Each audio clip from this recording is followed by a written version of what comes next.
Ra'iisul Wasaaraha Xukuumadda Jamhuuriyadda Federaalka Soomaaliya Maxamed Xuseen Rooble ayaa waxa maanta uu kulan la qaatay ku-xigeenka xogayaha guud ee qaramada midoobay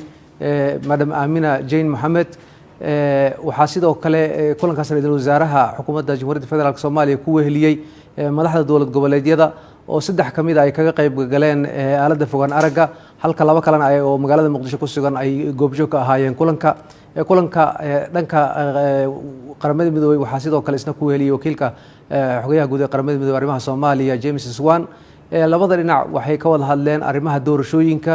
iyo dardargelinteeda iyo xaaladdu halka ay marayso halkaas oo maaragtay faahfaahin uu ka siiyay ra'iisul wasaaraha horumarka laga sameeyay doorashooyinka iyo dadaalada socda iyo horumarka ay sameynayaan oo ugu dambeysay dowlad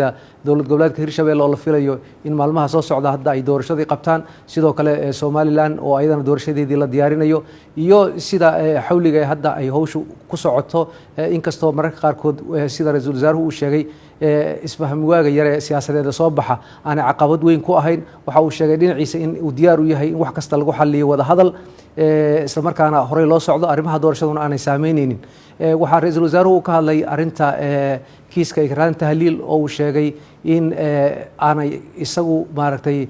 aad arintaas ahmiyad u siinaya arintaasna ay tahay arin qaranka oo dhan saameysay dadka Soomaaliyeedna ay ka hadlayaan laakiin aanu ahayn kiis siyaasadeed oo uu doonayo in cadaalad ay hesho Ikraan Tahliil waxaa sidoo kale maaragtay madaxdii kale ka qayb galay kulanka kala qayb galay ra'iisul wasaaraha ee dowlad goboleedyadu iyaguna ay amaaneen doorka ra'iisul wasaaruhu iyo hogaamintiisa iyo sida hadda hawlaha u socdaan iyagoo ku tirtirsiiyay in doorashadii aan sideedii looga gaabin dhinacoodana ay iska tiirinayaan oo ay xoojinayaan sidii loo sii wadi lahaa waxaana ugu dambeyntii ra'iisul wasaaruhu uu sheegay in maalmaha soo socda iyana la gudagali doono arrintii Somaliland doorashaduna uu rajaynayo shacabka Soomaaliyeed wuxuu ugu baaqay in aanay niyad jabin oo arrimaha socda siyaasadeed ay yihiin arrimo sharci ah isla markaana arrinta siyaasadda iyo la kala saaro doorashooyinka wixii doorasho ku saabsan ay sidoodii u soconayaan wixii kale loo arkidoon lagu xalinayo miiska wada hadal kulanka guud kadib ra'iisul wasaaraha waxa uu gudoomiyay kulan kale oo gaar ah albaabada u xirnaayeen oo uu la qaatay madaxweynayaasha dowlad goboleedyada